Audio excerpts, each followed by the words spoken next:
At 13, I fled home after being called dead weight. I lived in shelters, worked any job, built my life. Years later, my parents begged me to save their house. I leaned back and said one word.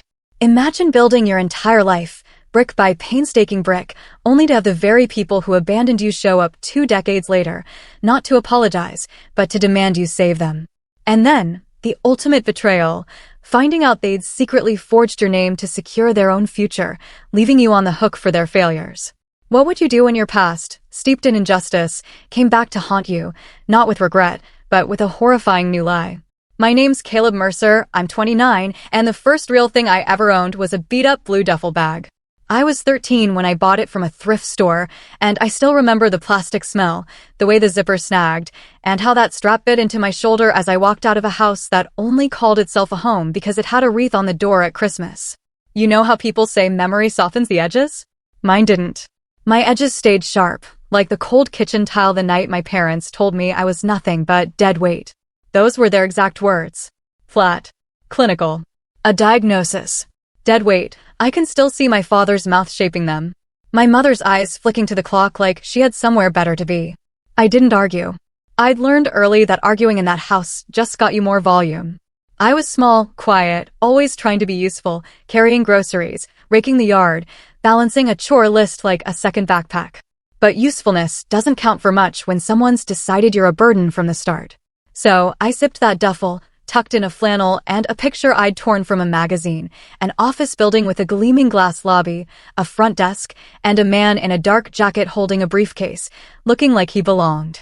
Then I walked out into the 2 a.m. air, smelling of dust and distant diesel, thinking maybe belonging was something you could walk toward if you just kept moving. My family, the Mercers, looked tidy from the sidewalk. The lawn was mowed. The trash bins never lingered. We smiled tight in church. But if you stood there long enough, you'd see it, a little social gravity field around my sister Tessa, pulling every compliment to her like lint to a sweater. She was the golden one, the kind who sang 2 measures at a school assembly and came home with flowers. My father, Gregory, would beam at her until his face looked stretched. My mother, Mara, would press lipstick prints to Tessa's forehead and call her my star.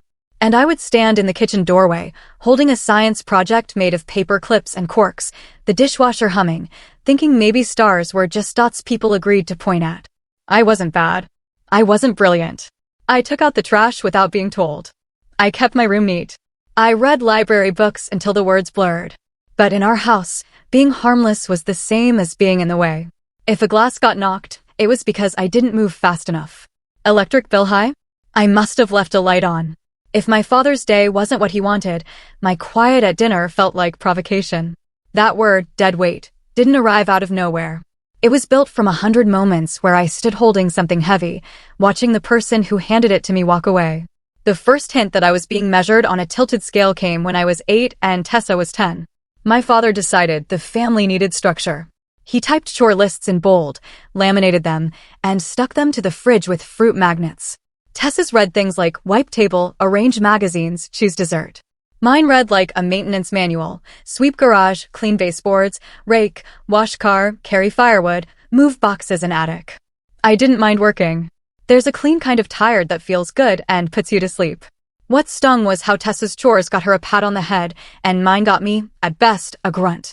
If I finished early and stood near my father, hands hanging awkward, hoping he'd notice, he'd lean past me and tell Tessa she was the best helper he'd ever seen. One afternoon, I raked the whole backyard alone while she sat inside lining up marshmallows for some school thing. My mother found me under the maple tree and told me not to sweat in my good shirt because we didn't have money to replace it. I remember looking down at my elbows, raw and a little bloody, and realizing there are people who will ask you to break yourself, then scold you for the noise you make when it hurts. You don't decide to run away in one breath. It happens inch by inch, like frost creeping over a window. Money was tight in our house, or that's what I was told whenever I asked for new sneakers. We ate a lot of casseroles. My father kept a ledger on his nightstand with neat columns of numbers that meant no to anything not already on a list. But when Tessa wanted piano lessons, the ledger became a story about investing in talent. When she wanted a trip to some choir competition, it turned into opportunity. When I wanted a used graphing calculator, it was a hard lesson about sacrifice. Be a man, my father said, pushing the duct-taped calculator back at me. Make do. That was the thing about our house. The words of praise were poetry. The words of denial were slogans. And the echo of both lived in your bones. When I was 13, my school counselor called home after I fell asleep in class. I'd stayed up late studying in the bathroom with the fan on so the light wouldn't show under my door. My father didn't like lights after 10 p.m. I thought maybe the counselor would talk to them about giving me more space, maybe a different corner for homework. My mother took the call, receiver wedged against her shoulder while she folded laundry. When she hung up, she stared at me like I'd personally embarrassed her. "You're always making trouble," she said, so quietly it hurt more than a shout. "You drag us down." My father came home with that sentence already in his mouth. I could tell you about shelters, but I'll keep that brief. They're fluorescent and loud and smell like everything at once: bleach, socks, wet coats, fried food, hope. There are rules, and the rules change depending on who's at the desk. If you're small, keep your eyes down and say thank you like you mean it. There's an auntie somewhere who will slide you an extra sandwich. I found work at a diner, washing dishes until my hands were permanently pruned. Then at a warehouse loading boxes. Then sweeping at a mechanic's where the owner, Dave, taught me the names of tools and the quiet math of leverage. He gave me a cot in the back room after he realized I was sleeping sitting up in the break area because I didn't want to bother anyone. I went to school, then work, then back to school for the last bell, then back to work. I learned to fold my life like a map, quick, efficient, so it would fit in the duffel without wrinkling. I don't mention this to make anyone feel sorry. It was the honest portion of my life, the part where the equation of effort equaled outcome. If I scrubbed a pan until it shone, someone smiled. If I lifted the heavy pallet without complaining, someone said, "Nice job, kid." When you've grown up being told you are dead weight, the first time someone calls you strong feels like you've been handed a name. I didn't see my family again for years. Tessa's milestones arrived as rumors. Her prom dress was timeless. Her senior solo brought down the house. Her college acceptance proved all our sacrifices were worth it. I wasn't included in the R. I got postcards from the school district about changing bus routes I no longer rode. I got a letter with my name misspelled saying I hadn't turned in a form for a field trip I hadn't known about. I kept moving, kept working, and the glass lobby picture from the magazine got taped inside a notebook cover until the edges curled. Somewhere around 19, I realized I wasn't thinking about survival anymore. I was thinking about building. A friend from the warehouse told me about a night class in bookkeeping. A woman at the diner gave me a worn copy of a small business manual and said I had the kind of brain that could make order out of mess. I learned how to read a profit and loss statement like it was a language. I learned how to sit up straight in a chair and ask questions that made people think I knew more than I did. It turns out curiosity looks a lot like confidence if you speak slowly and take notes. I won't pretend the path from dishwater to an office with my name on the door was a clean line.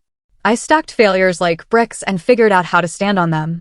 There was a landscape crew that didn't last a summer. A web design agency that was really just me and a laptop in a diner booth. A delivery service where the van broke down so often I learned the smell of overheating belts.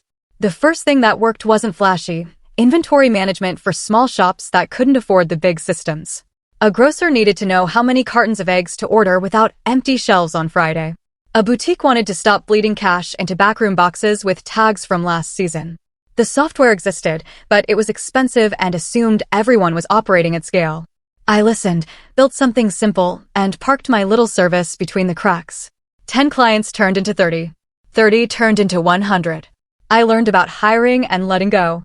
I learned about leases and negotiated my first one sitting across from a landlord with a tie clip shaped like a sailboat, pretending my hands weren't shaking.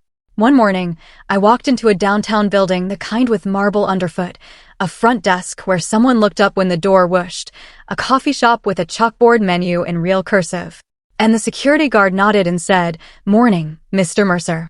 I nodded back and didn't smile until I was alone in the elevator, where I pressed both palms against the cool steel wall and breathed and thought about the photo I'd taped in my notebook. By then, I had a team who knew their jobs better than I did. A receptionist named Leia who handled the phones like she was conducting an orchestra. And a view that wasn't spectacular, but did show a slice of sky that changed color, like it was reminding me time was moving. I found a rhythm. Meetings, whiteboards, coffee's gone cold. The quiet thrill of helping a client fix a leak in their business that had weighed them down for years. There's something deeply satisfying about turning chaos into a neat table with columns that add up. About watching stress strain from someone's face when they finally see what was happening to their own money. I wasn't rich in any storybook sense, but I had stability, room to breathe, a refrigerator with more than a jar of mustard in it, and a desk that was mine. I'd built this life brick by brick. And sometimes after hours, I'd sit with the lights low and the city going soft outside, and let myself feel a kind of quiet pride I never allowed anywhere near the daylight. The past has a way of knocking anyway. It arrived first as a voicemail from a number I didn't recognize and almost didn't return. "Hi, this is Mara." A woman's voice said, tiny and careful, like she borrowed it from someone else. "Please call me." I stared at my phone so long the screen dimmed. I had not heard my mother's voice in 16 years. The second voicemail was from my father. Fewer syllables, more gravel. Still that sense he was speaking into a mirror rather than a person. "We need to talk."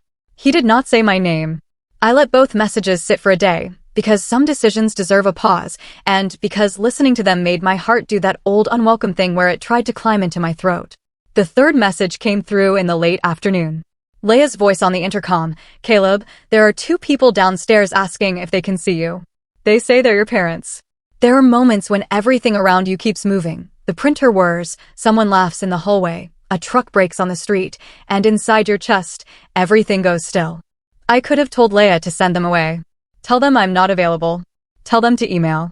My tongue touched the roof of my mouth, found the old seams of words like, not now, not today, not ever. Instead, I heard myself say, ask them to wait. I'll be down in 5 minutes. I don't know if that was strength or old muscle memory, but I stood, straightened my sleeves, and looked at myself in the glass door. I saw a man who had bought his first tie on clearance and his second at full price. A man with lines near his eyes that hadn't been there a year ago.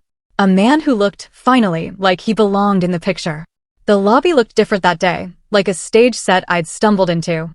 The desk lamp made a low circle of light on the marble. The security guard, Joseph, who kept peppermints in his pocket, nodded at me, then flicked his eyes toward the seating area. They were there on the tufted bench beneath the ficus, smaller than I remembered, like time had gone through them with a careful pair of scissors. My mother sat with her hands folded around a tissue that had already given up. My father sat with his knees apart, his elbows on them, the pose that used to mean I was about to get a lecture. They looked up together when my shoes clicked on the floor. For a second, one of those long seconds you could build a house in, none of us spoke. I thought about the boy with the blue duffel bag and how quiet he had been. How quiet he still was under everything I'd built. Then my father cleared his throat. An old metronome restarting. "Caleb," he said finally, like he was testing the name for cracks. "We're here because we need your help."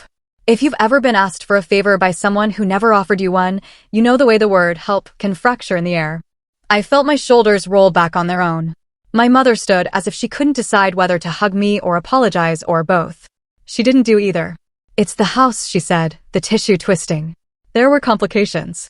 Your father, well, we took out a second mortgage when Tessa opened the studio, and then there were property tax issues, and then your father's hours got cut."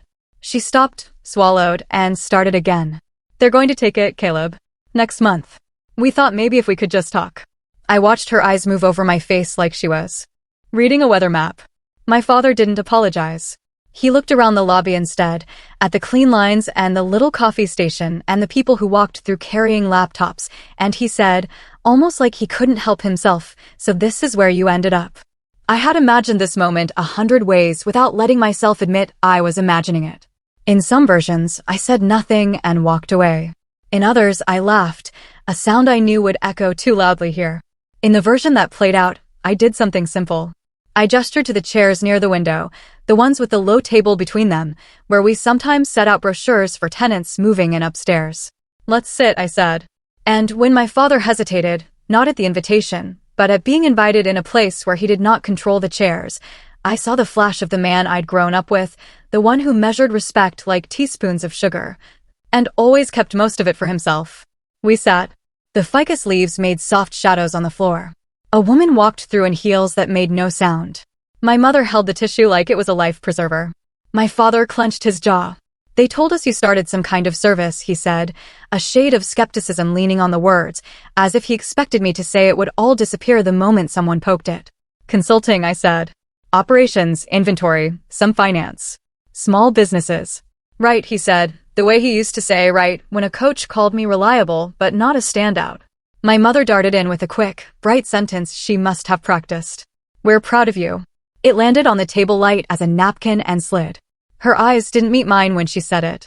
There are places in a conversation where you can still choose what kind of story you're in. I could have reached back and handed them the gentlest version. I could have given them my best advice, called a contact at the bank, arranged a payment plan, strutted out my competence like a banner, and felt noble for a weekend. But sitting there, I could feel the old contour of our roles trying to snap back into place. Like you pull a rubber band and let go, and it stings when it slaps your skin. My father leaned forward. "We didn't come here for speeches," he said, the edge finally showing. "We need a solution." He stared at me as if this was a test I'd always been destined to take. As if my usefulness had finally arrived in a shape that made sense to him. Transmit resources, restore the family image, then step back into the corner where I'd be allowed to exist. My mother touched his sleeve, a hush gesture she'd used my whole childhood when he started to sound like that. "Greg," she murmured. "Please." She looked back at me. "Caleb, sweetheart, we're frightened. We made mistakes, but this house, it's our whole life." She paused, searching my face again. "You understand?" I understood many things in that moment. I understood that my parents were capable of showing up when they needed me, and only then. I understood that the word "we" in "we made mistakes" was a blanket tossed over a set of choices that had always excluded me. I understood that Tessa had opened the studio, my mother had said, and that my parents had dug into the foundation of our old house to support it. And now that foundation was cracking. I understood that I was sitting where the man in the magazine picture had once stood, not because I'd been invited in, but because I had made a door for myself and walked through it. I understood, in a way that was less a thought than a settling in my bones, that this conversation would decide, not just a house, but the story I would tell myself about who I was in relation to the people who had once called me dead weight. Joseph the guard shifted at his post. Leia glanced over from the desk and gave me a small nod, like she was reminding me I didn't have to do anything that didn't feel right. My father cleared his throat again. My mother blinked fast. Somewhere upstairs, the elevator chimed. Outside, the sky moved a shade brighter. My father was the first to break the silence after I leaned back in my chair. He didn't wait for me to answer. He filled the air with his own expectations. "I assume you've got the means to fix this," he said, like he was ordering at a diner, not asking for help from the son he once pushed out the door. "You've done well for yourself, clearly. It's time you did something for your family." He let the word family hang there, sticky and sharp. As if the years between us hadn't happened. As if the nights I spent hungry or folded into a shelter cot could be erased by one convenient memory lapse. My mother reached for my hand, like she used to when company came over, and she wanted me to play the role of quiet, obedient son. "Sweetheart, you've always been so capable," she said, her voice sliding back into the syrupy tone she used whenever she wanted something. "We gave everything to raise you. Don't you think it's time to return the favor?"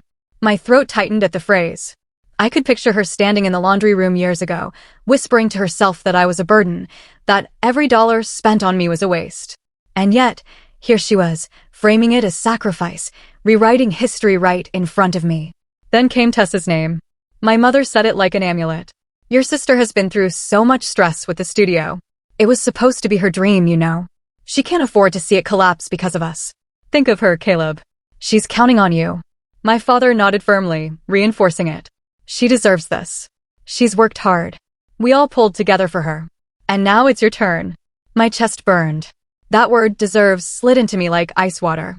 I thought about the time they scraped together thousands for her piano while I was told a second-hand calculator was too much. I thought about the trips, the dresses, the applause she received for existing in the light they shined on her. And now they wanted me to underwrite it all again, as if my role had always been to stand in the shadows and hold the weight. I sat there, their voices piling on, each sentence another brick of the old wall I'd once climbed over with a duffel bag in my hand. My father spoke in absolutes, the way he always did. "You will do this because it's the right thing." My mother dabbed at her eyes, the tears more rehearsed than raw. She leaned in close enough for me to smell the perfume I remembered from church Sundays and whispered, "Don't embarrass us, Caleb. Think of the family name." That was when I realized they weren't here to ask. They were here to corner me, to maneuver me back into the role they thought I never should have left. They saw my office not as proof of what I'd built, but as their ticket out of a mess they'd made. They thought my success was still theirs to claim, as though the years they had denied me didn't exist. I could feel the tension winding tighter inside me, every word pressing down. And somewhere in the middle of it, I caught myself remembering 13-year-old me, staring at that laminated chore list on the fridge. All I wanted then was for someone to look me in the eye and see me, not as deadweight, not as an embarrassment, not as a tool for someone else's ambition, but as a person who mattered. And now here I was again, back in their script, the spotlight aimed at Tessa, the commands falling on me. My mother leaned forward one last time, her voice trembling with that mixture of desperation and control. "Caleb, if you don't do this, if you don't step up, you'll be tearing this family apart." And that sentence, loaded, manipulative, heavy as stone, hung in the air between us, waiting for me to carry it like I always had. My father leaned back in his chair, his jaw tight, and gave a small laugh that wasn't really a laugh at all. "You know," he said, "I always told your mother this day would come. Caleb will make something of himself one day, and when he does, he'll finally understand loyalty." He looked at me with the same narrowed eyes I remembered from childhood, the ones that always seemed to be searching for the flaw. And here we are. Don't make me regret believing that, son. The word son tasted like vinegar when it came from him. It wasn't affection. It was possession. A reminder of who he thought had authority. My mother's hand slipped onto my arm, the tissue in her fingers brushing my sleeve. "It's not just about us, Caleb," she said. "If we lose the house, Tessa's studio goes under too.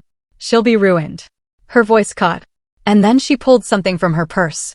At first, I thought it was another tissue, but then I saw the paper edges, the official stamp in the corner. She slid it across the table like a dealer pushing cards. It was a copy of the loan documents. I scanned the names and my heart lurched. Next to my father's signature was another one. Mine, except it wasn't mine. "Of course you don't remember signing," my mother said quickly, her voice shaky but rushing forward like a flood. She couldn't stop. "You were young. It was just paperwork. We told you it was for something else. We thought." She glanced at my father.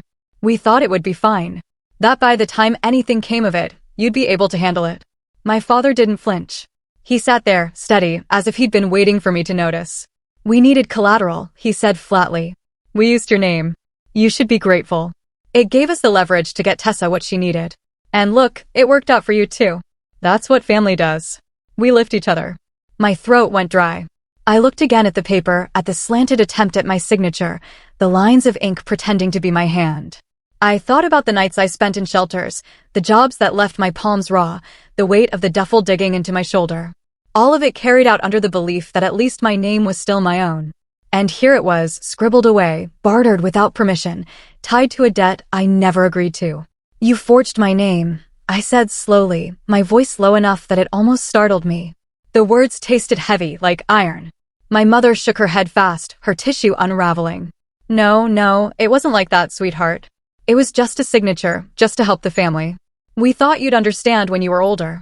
Older? That word scraped against me. I had been forced to grow older the night I walked out with nothing but a duffel bag. I had been older when I scrubbed dishes until my skin cracked. Older when I slept behind dumpsters because there wasn't room at the shelter. Older when I taught myself to read the ledgers my father kept hidden. Older every step of the way because they'd stripped childhood from me before I'd even known what it was worth. Now, staring at their calm faces, I realized they weren't ashamed. They weren't even afraid. They thought they had every right. They thought blood gave them permission to steal not just my years, but my name, my signature, my future. And in that moment, something broke. Not quietly, not invisibly, but sharp and final like glass shattering in a silent room. I walked out of the lobby with the loan papers still burning in my hand. I don't even remember saying goodbye or if they called after me. Maybe they did, maybe they didn't. All I know is that the marble floor under my shoes seemed louder than usual, and every step away from them sounded like something inside me cracking. The elevator ride up to my office felt like being trapped underwater. No air, no movement. Just that weight pressing in from all sides. By the time I shut my office door, my chest hurt so much I thought I might collapse right there at my desk. I sat down and stared at the fake version of my signature. My name scrolled by someone else's hand. My identity stolen, twisted, used without a second thought. I had spent so many years trying to build a life where my name meant something, where it carried weight because of what I had done with it. And here it was, reduced to a tool for someone else's convenience. I pressed my thumb against the paper as if I could rub it out, erase the ink with sheer force. But it didn't budge. It was permanent. For the first time in years, I felt 13 again. Small, powerless, disposable. The same kid who listened through thin walls to his parents whisper about bills, only to hear his own name spoken like a problem. The same kid who carried firewood until his arms ached, only to be told he wasn't doing enough.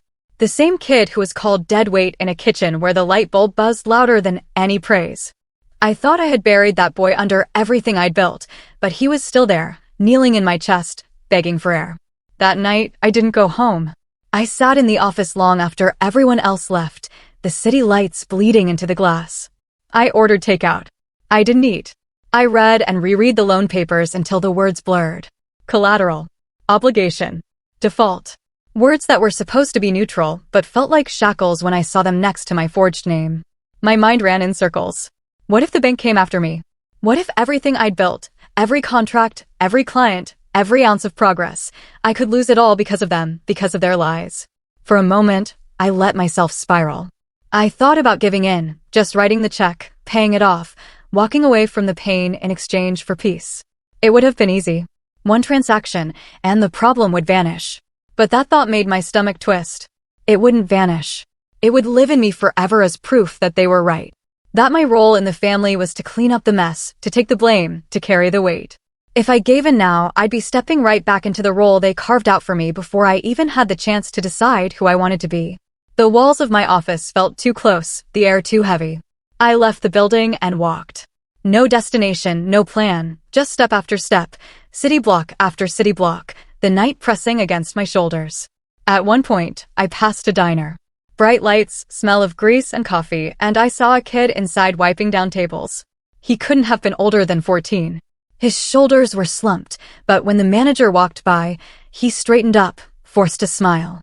I froze there on the sidewalk, staring through the glass, until the kid looked up and our eyes met just for a second. But in that second, I saw myself, hands raw, heart pounding, waiting for someone to notice I was trying. I kept walking, but something shifted. I realized I couldn't afford to collapse. Not now. Not with everything at stake. That forged signature might have been a betrayal, but it was also a map. A map of exactly how low they were willing to go. And if I wanted to make it out of this without letting them drag me back into the role they'd always forced on me, I needed to start thinking, not as their son, not as the kid who ran away, but as the man who had built something they couldn't even understand. By the time dawn started painting the sky gray, I found myself back at the office. I sat at my desk, loan papers spread out again. But this time, I didn't look at them with panic. I looked at them with cold clarity. My parents thought they had trapped me, that they could guilt me or manipulate me into saving them like nothing had ever happened. But now I knew. I knew how far they'd go. And knowing that, I also knew something else. The only way forward was to stop playing their game altogether. I wasn't ready yet. I was still raw, still reeling, still bleeding from wounds I hadn't touched in years. But deep down, beneath the ache and the anger, something was starting to spark. A small, quiet thought. Maybe I didn't have to be the one on the defensive anymore. Maybe, for once, I could choose the terms. I didn't tell anyone at first. Not Leia, not my closest colleagues, not even the few friends who knew bits of my past. The betrayal was too raw, too humiliating, and I wasn't ready for pity. Instead, I buried myself in work. But not the usual grind. It was sharper now, more focused. Every number on a spreadsheet, every client meeting, every contract I read line by line, it all became fuel. If my parents had tried to make me the collateral in their scheme, then I would become the one thing they couldn't reduce to paperwork, untouchable. That month, my company signed 2 of our biggest clients yet. A chain of regional grocery stores and a logistics firm that had been bleeding money for years. I poured myself into those projects, working 16-hour days, not because I needed the income, but because every success became armor. The stronger the business grew, the less likely anyone could yank it out from under me. And strangely, instead of collapsing under the weight, I thrived. I found myself walking taller, speaking with a confidence I didn't have before. People noticed. Leia started introducing me to visitors, not just as Mr. Mercer, but as the founder. I caught glimpses of respect in the eyes of clients who had once tested me with condescension. Meanwhile, I quietly began to gather information. I called in favors from people I'd helped years before. A lawyer client owed me, and I asked him to look into the validity of the loan documents. His verdict was clear, forgery, plain and simple. If I wanted, I could press charges. That knowledge settled into me like a hidden blade. I didn't wield it yet, but knowing it was there gave me a calm I hadn't felt since discovering the papers. Outside of work, life also began to shift. I upgraded my apartment to a place with high ceilings and tall windows. Not because I needed the space, but because I wanted to remind myself daily that I had climbed out of the dark. I reconnected with a few people from my shelter days, men and women who had also clawed their way up in different ways. We met for dinners, swapped stories, laughed about things that once seemed unbearable. Being around them reminded me that my parents' opinion of me was not the only truth, and maybe never had been. Every small step felt like a piece of the puzzle locking into place. My name began appearing in industry articles. An investor approached me at a conference, praising my model. I shook hands with CEOs who once would have walked past me without a glance. In quiet moments, I thought about 13-year-old me, the boy who folded a magazine picture into his notebook. If I could have shown him where I was now, he might not have believed it. But even as things improved, the shadow of my parents lingered. They hadn't disappeared. They left messages, more insistent each time. My father's tone grew harsher, accusing me of being selfish, warning me about turning my back on blood. My mother's voicemails swung between desperate tears and carefully rehearsed guilt trips. They sent letters too, handwritten with words like family underlined twice. One even included a photo of the house, as if bricks and paint would be enough to erase the years of damage. I didn't respond. Not yet. Because quietly, without telling them, I was preparing. I had the legal proof of their forgery, the financial stability to stand without fear, and a growing network of allies who respected me not for what I had escaped, but for what I had built. For the first time in my life, the scales felt like they were tipping. Not in their favor, but in mine. And as that realization took root, so did the beginning of an idea. An idea that maybe I didn't just have to say no. Maybe I could show them, in a way they would never forget, that the boy they called deadweight had become the man holding all the weight they could never lift. The more I ignored their messages, the more desperate they became. My father left voicemails in that clipped, demanding tone I remembered so well. Half command, half threat. Caleb, don't think you can run from this. The house is part of your legacy. If you let it go, you'll regret it. My mother's calls were softer, but more poisonous. Please, sweetheart. Your father's blood pressure is through the roof. I don't know what we'll do if you don't help. Think of Tessa. Her whole future is at risk. They alternated between pressure and guilt so seamlessly that I almost wondered if they were rehearsing together before dialing. But their words didn't pierce me the way they once did. Instead, each message hardened something inside me. I knew I couldn't let them trap me in their script again. If they had forged my signature once, what else had they done? That question gnawed at me until I called the lawyer back and asked him to dig deeper. A week later, he sat across from me with a thin folder and a raised eyebrow. They didn't just use your name for that loan, he said. They've been attaching you to other paperwork, too.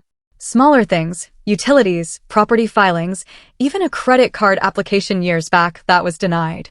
It looks like they were setting a pattern. Honestly, Caleb, it's lucky you caught it now. Another couple of years, and you might have been dragged into bankruptcy without ever realizing it. The words hit me like a punch. For years, I had assumed my parents' neglect was passive, that they simply didn't care enough about me to waste energy. But this was active, calculated. They had been using my absence as cover, leveraging the son they discarded to prop up the daughter they worshipped. Suddenly, all those years of silence made a brutal kind of sense. They hadn't reached out because they loved me. They'd kept me in the shadows because I was more useful there. That night, I sat by the tall window in my apartment, the city lights bleeding across the glass. And I thought about power. Not the loud kind my father always wielded, the raised voice, the slammed door, the iron command at the dinner table. That wasn't power. Real power was quieter. It was information, leverage, the ability to choose when and how to reveal what you knew. And for the first time, I had more of it than they did. The next step was positioning myself where their desperation couldn't touch me. I reached out to one of the grocery chain executives I'd been consulting for.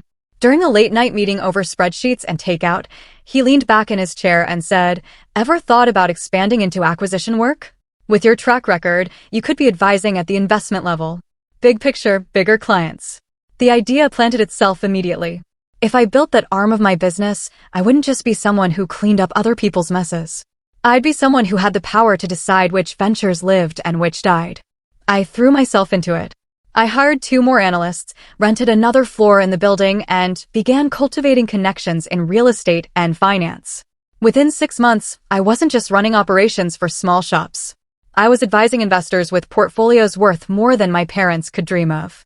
I had meetings in boardrooms they wouldn't even be allowed to enter. And with each step, the fear that they could destroy me with their schemes grew smaller, replaced by something else. Anticipation. Because I started to see it clearly now. Their desperation, their forged papers, their blind faith in Tessa's studio. All of it was a tower built on sand. And here I was, standing on solid ground with the means to topple it if I chose. I didn't have to wonder anymore if I was strong enough. I was in a position not just to say no, but to decide how loudly that no would echo. Then, almost as if fate wanted to hand me the final piece, I learned something that turned my simmering anger into cold resolve. A contact in real estate pulled me aside after a meeting and said, "Funny coincidence. Your parents' house came across my desk last week. It's tied to that loan they're defaulting on. The lender's preparing to sell it at auction. Quiet listing for now, but in a few months it'll be open." I felt my pulse steady, not quicken. The house. The one they had clung to like it was proof of their legacy. The one they had mortgaged into oblivion to build a pedestal for my sister. The one they had come begging me to save. Soon it wouldn't even belong to them anymore. And now I knew exactly where it was headed, onto a market I was already positioned to influence. That was the moment the sparks in my mind caught fire. I didn't need to yell at them or argue or prove myself with words. I didn't need to stoop to their manipulation. All I needed to do was wait, prepare, and be standing in the right place when the ground gave way beneath them. The auction date circled closer on the calendar, though my parents didn't know I had already learned about it. They still left messages on my phone, still played their rehearsed roles. My father demanding, my mother pleading, both of them weaving Tessa's name into every other sentence. I listened once or twice, then stopped. I didn't need their words anymore. I had my own plan, and I wasn't going to waste the chance fate had practically dropped into my hands. The morning of the auction, I arrived early. The courthouse steps were cool under my shoes, the kind of place where men in suits shuffle papers and speak in low, efficient voices. There were maybe a dozen bidders, some local real estate investors, a couple of brokers I recognized from past meetings. The air was casual, routine for them. For me, it was something different. I wasn't just here to buy property. I was here to reclaim something that had been stolen from me. Not in brick or wood, but in the weight of my name. The house appeared on the docket halfway through. The auctioneer rattled off the numbers. The opening bid was lower than I expected. A man in a gray blazer started the bidding, followed by another who clearly wanted to flip it. The price ticked upward. I kept my hands folded in my lap, calm, waiting. Let them circle. Let them think it was theirs. When the room quieted for the first time, I lifted my hand. Bid. My voice was steady, low, without a hint of strain. The auctioneer nodded. The numbers climbed again, but I didn't flinch. Every time another bidder raised, I raised higher. Each movement felt deliberate, like laying bricks into a wall only I could see. Finally, the others hesitated. The gray blazer shook his head, muttering that it wasn't worth it. Another man dropped out after a final glance at his notes. And then it was mine. With one sharp strike of the gavel, the house my parents had sacrificed me for, the one they had mortgaged with my forged name, belonged to me. I didn't gloat. I didn't smile. I simply signed the papers, tucked them into my briefcase, and walked out. The sun was bright on the courthouse steps, almost too bright. And for a moment, I just stood there, letting it sink in. I hadn't just bought a house. I had taken back control of the story they thought they owned. 2 weeks later, my parents showed up at my office again. They didn't have an appointment. Leah called me, whispering nervously that they were downstairs, insisting they had to see me. This time, I told her to let them in. I wanted them to look me in the eye. When they entered, my mother's face was drawn, her eyes red from crying. My father looked angrier than I'd ever seen him, like the world itself had betrayed him. He didn't bother with small talk. "We heard you were at the auction," he said flatly. "Did you? Did you take it?" I didn't answer right away. I let the silence settle.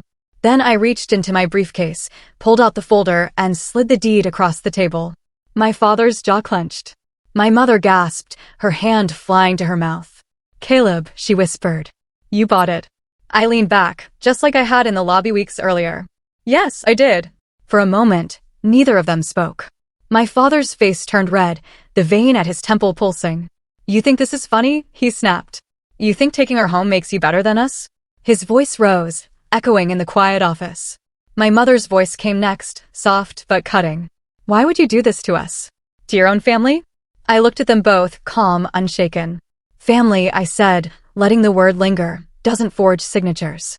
Family doesn't throw a 13-year-old boy out and call him dead weight. Family doesn't use someone's name as collateral for their golden child's dreams. What you lost wasn't a house. What you lost was the right to keep calling yourselves my family.